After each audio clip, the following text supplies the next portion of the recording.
Hello students, welcome to Math rush.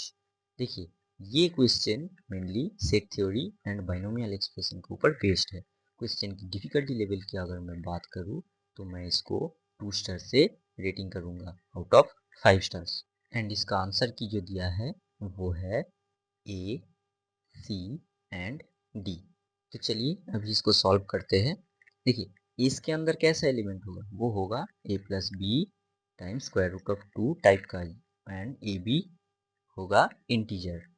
तो ये होगा A plus square root of B type का, जो कि है 1 plus square root of 2 -7 -12 times square root of 2, ऐसे टाइप का। हाँ, और अगर यहाँ पर मैं b को 0 फिक्स कर दूँ तो a plus B square root of 2 कैसा होगा आपका, -2 -1 0 1 2, ऐसा ना, ऐसा सब नंबर्स। तो ये क्या है, ये सब तो है इंटीजर। ठीक है, तो यहाँ से हमें क्या मिला, यहाँ से हमें मिला कि z is a subset of s। ठीक है, तो अभी T2 को देखना। T2 क्या है आपका, 1 plus square root of 2 whole to the power n। तो 1 plus square root of 2 whole to the power n, इसका बाइनोमियल एक्सप्रेशन क्या होगा, ये होगा समेशन एन सी के times square root of 2 whole to the power k। और जहाँ पर k 0 1 2 ऐसे करके जाएगा, तो एक बार इवन होगा एक बार ऑड, ऐसे। हाँ, तो हम इसको इवन एंड ऑड के केस में स्प्लिट कर सकते हैं, है ना। तो वो होगा summation N C 2m times square root of 2 to the power 2m, ये इवन वाला केस है। हाँ, और एक होगा N C 2m plus 1 times square root of 2 to the power 2m plus 1, ये ऑड वाला केस है। हाँ, और ये क्या बन जाएगा, ये होगा N C 2m times 2 to the power m plus square root of 2 summation N C 2m plus 1 times 2 to the power m। ठीक है, ये एक प्लस 1 था ना, इसके लिए स्क्वायर रूट ऑफ 2 बाहर आ जाएगा। अभी इसको देखिए, ये क्या है आपका, ये तो एक इंटीजर ही है ना, क्योंकि क्योंकि इन सी आर हमेशा एक इंटीजर ही होता है। तो ये एक इंटीजर है और ये भी एक इंटीजर है, तो ये पूरा का पूरा एक इंटीजर होगा, इसको आप मान लीजिए c। और सिमिलरली ये भी एक इंटीजर ही होगा, इसको मान लीजिए d। तो ये कुछ इस टाइप का नंबर होगा, square root of 2 times d, where C D is in z। ठीक है, तो अभी ये क्या है, ये तो इसका ही एलिमेंट है ना, क्योंकि इस तो आपका इस फॉर्म का सभी एलिमेंट को कैप्चर करेगा।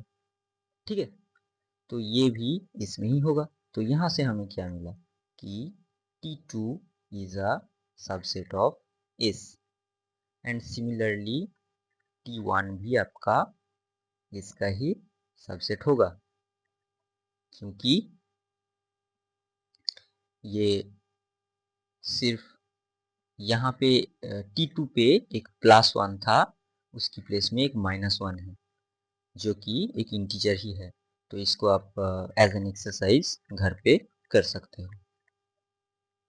ठीक है, now from all of these what we have is Z is a subset of S, T1 is a subset of S, and T2 also is a subset of S. So this implies Z union T1 union T2 is also a subset of S. That was option A. अभी option B में चलते हैं। देखिए option B में क्या है, T1 and ये interval का intersection.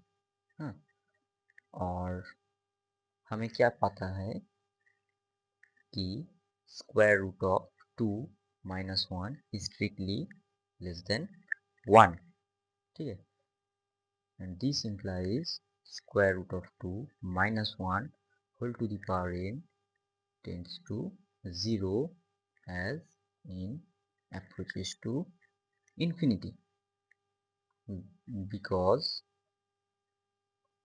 limit n tends to infinity r to the power n equals to 0 when r is greater than equals to 0 and less than 1।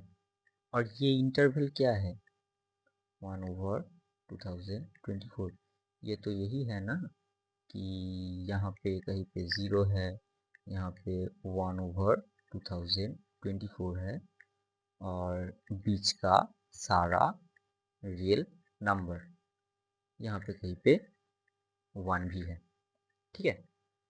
तो T1 n इक्वल्स टू 1 पे यहाँ पर कहीं पे एक एलिमेंट लेगा, 2 पे यहाँ पे कहीं पे एक एलिमेंट लेगा, 3 पे यहाँ पे कहीं पे, तो ऐसा करके T1 का सारा एलिमेंट 0 की तरफ अप्रोच करेगा जब n इन्फिनिटी को अप्रोच करेगा, ठीक है।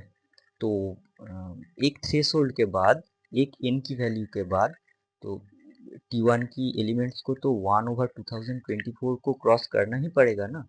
अगर क्रॉस नहीं करेगा तो 0 को कैसे अप्रोच करेगा, ठीक है।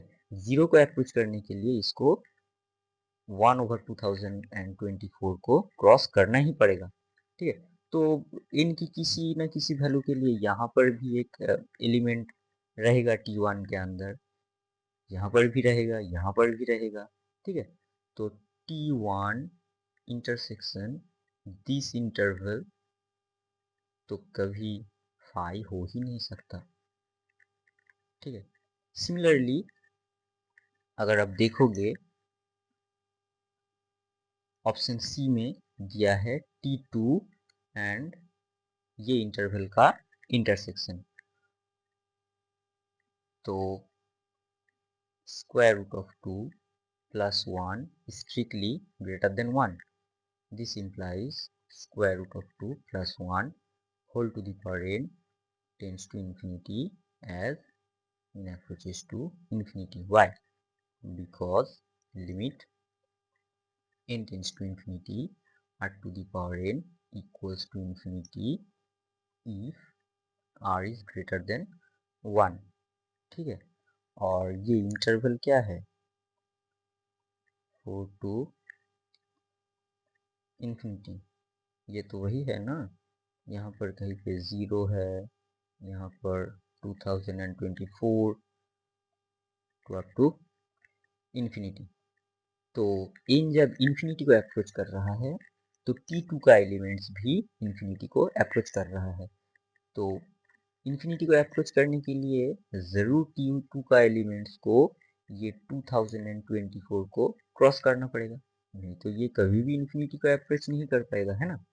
तो यहाँ पर भी वैल्यू लेगा T2 का एलिमेंट्स, यहाँ पर, यहाँ पर, यहाँ पर, तो किसी एक n के बाद इसके अंदर भी वैल्यू लेगा, जरूर लेगा। हाँ, तो T2 intersection 2024 infinity is not equal to 5। तो अभी ऑप्शन डी पर चलते हैं।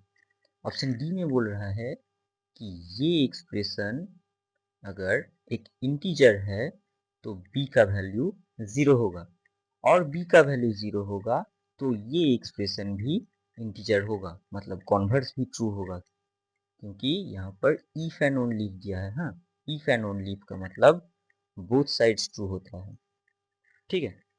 तो देखिए ये एक्सप्रेशन अगर एक इंटीजर हुआ तो इस पार्ट को तो 0 होना पड़ेगा ना, क्योंकि इंटीजर भी तो एक रियल नंबर ही होता है, और रियल नंबर का इमेजिनरी पार्ट हमेशा 0 होता है।